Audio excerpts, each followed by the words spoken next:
Gillet, en dehors de votre casquette de président du CERD Wallonie, vous êtes, je l'ai dit tout à l'heure, professeur de finance à la Sorbonne, donc à Paris, à l'Université libre de Bruxelles. Alors justement, comment est-ce que vous expliquez en tant qu'enseignant, en tant que professeur, en tant que chercheur, cette déconnexion entre la bourse qui, globalement, se porte bien, elle a eu quelques secousses, mais depuis lors, elle a effacé une grosse partie des pertes du Covid-19, et puis l'économie réelle, où là, tous les jours, on entend des chiffres négatifs de faillite, de chômage.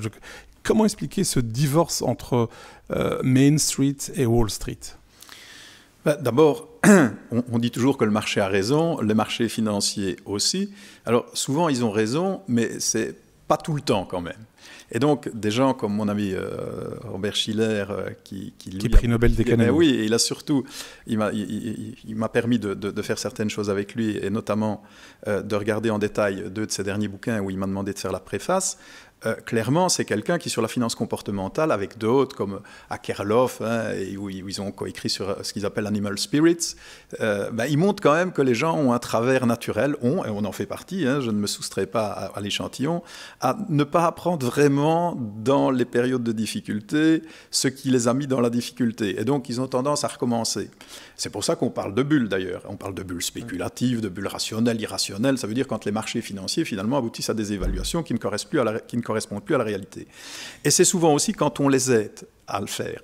Et on sait que pour le moment, sans porter de jugement sur l'évaluation directement, les banquiers centraux, il faut beaucoup quand même. Ils regardent les taux, c'est-à-dire les alternatives possibles de placement à des taux très très bas, en dessous de l'inflation actuelle. Donc clairement, le gars qui y va, il y va plus pour la protection que pour le rendement. Et de l'autre côté, tout ce qui est entre guillemets rendement, c'est aussi soumis à des faibles rémunérations, si on prend par exemple les primes de risque sur la dette corporate. Et puis il y a ceux qui disent, à certains moments, est-ce qu'il ne faut pas être ambitieux ?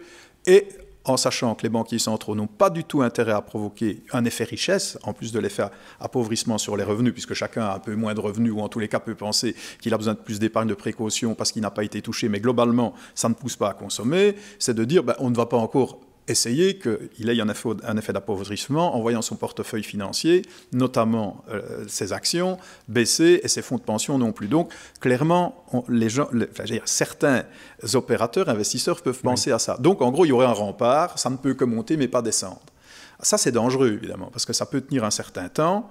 Et donc, il va falloir, comme on a dit, se dire que ça ne peut pas, la Banque centrale, régler tous les problèmes d'évaluation. Et donc, c'est un petit peu la thèse de ceux qui disent que la bourse, aujourd'hui, elle est truquée par, je dirais, les interventions des banques centrales. Oui, truquée, en tous les cas, assistée. Truquée, c'est loin. Oui, c'est peut-être un peu négatif. Mais je dirais, en tous les cas, je l'ai dit tout à l'heure, c'est un peu une perfusion. Oui. Maintenant, quelque chose qui est important aussi, c'est de dire, ne soyons pas trop négatifs. C'est sûr que ces exercices-ci, si effectivement on réussit à contenir l'épidémie et qu'on peut arriver à remettre ce qu'il faut pour relancer notre activité économique, il n'y a pas eu de bombe sur les bâtiments, les gens sont toujours là et beaucoup ont réussi même à travailler en télétravail, ce qui va sans doute aussi peut-être donner de la productivité pour le reste, puisqu'on se rend compte que des gens ne doivent plus nécessairement perdre du temps dans les embouteillages, ils ont été aussi productifs dans certains cas, j'entends, qu'ailleurs. Donc, on va aussi avoir certains gains, la technologie s'est améliorée.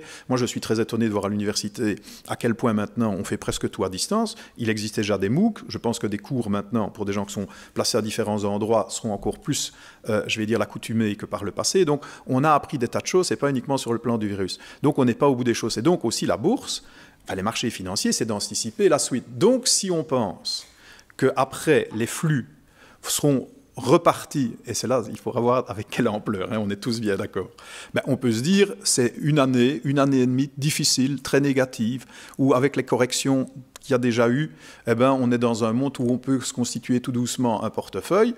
Pourquoi pas? Mais je dis qu'il faut être audacieux pour ça. Par contre, ce qui ne m'attriste pas, c'est que les gens qui le font généralement, j'ai dit généralement, avec leurs propres fonds. Quand on commence à faire du crédit pour qu'ils le fassent, ça m'effraie parce qu'à ce moment-là, effectivement, avec les fluctuations, on peut leur demander, sauf s'ils n'ont pas de garantie, ils peuvent ne pas pouvoir être à la hauteur ni avoir les moyens pour leur politique. Mais si c'est uniquement des gens sur leurs fonds propres, tant mieux qu'il y ait des ambitieux. Et que ce ne soit pas d'ailleurs, et on voit que les gouvernements vont de plus en plus vers là, que pour les sociétés cotées. Les gens qui aujourd'hui disent, moi je crois dans mon business, la banque ne me prête plus, j'ai accumulé par le passé un bas de laine, mais je supplée par mon bas de laine, je trouve que c'est tout à fait courageux. Et là justement, ces gens, il ne faudrait pas, dès que ça va aller un peu mieux, alors que personne ne sait quand ça ira mieux, les taxer tout de suite. parce que je pense qu'ils ne le feront pas 2 fois. Alors Roland Gillet, peut-on terminer cette conversation sur, j'espère, une note assez positive en parlant de l'Europe, puisque on sait bien qu'il y a eu la crise 2008-2009, et là on avait beaucoup critiqué la lenteur des instances européennes, que ce soit la Commission, la Banque Centrale Européenne. Draghi, il lui a fallu pratiquement 4 ans pour pouvoir recourir à des méthodes non conventionnelles. Ici, ça a été extrêmement vite. Est-ce qu'on peut dire, aujourd'hui en 2020, merci à 2008 ? Mais de toute façon, pareil, je dis la même chose que ce que j'ai dit tout à l'heure, c'est l'apprentissage, heureusement, ça sert. Maintenant, l'idée de dire, il faudrait... Moi, j'ai beaucoup travaillé sur les crises, donc les crashs financiers, avec des collègues aux États-Unis, et on était presque à dire... Ouais, nos échantillons ne sont pas significativement et statistiquement robustes parce qu'il n'y en a pas assez. Alors, je ne vais pas vous dire qu'il faut des crises tout le temps, mais c'est vrai, quand on en a d'ampleur, on a eu celle de 29, mais là, on savait que ça a été très mal géré. On a vu qu'on n'a pas fait la même erreur aujourd'hui, même si ce n'est pas tout à fait la même chose. Mais en tous les cas, des chocs conjoncturels graves, on a quand même des moyens aujourd'hui collectifs qui permettent, quand ça touche des zones géographiques beaucoup plus vastes, d'intervenir. Pas peut-être aussi coordonné qu'on ne le voudrait, ça j'ajouterais quand même, mais avec des effets lourds, ça certainement, on l'a vu aux États-Unis, on l'a vu en Chine et ailleurs, donc je crois que là on a des armes. La seule question, c'est de dire quand est-ce qu'on a vraiment les moyens de sa politique, et ça c'est l'avenir qui va nous l'apprendre. Par contre, de dire est-ce que aujourd'hui 2008 nous sert, c'est pas le même type de crise, mais c'est plutôt tous les outils qui ont été mis en place, par exemple, pour avoir un système bancaire beaucoup plus simple. Donc voilà, donc ça nous sert d'une certaine manière. Donc je pense qu'heureusement, l'homme apprend, on est des animal spirits parfois, des sages peut-être, mais on apprend.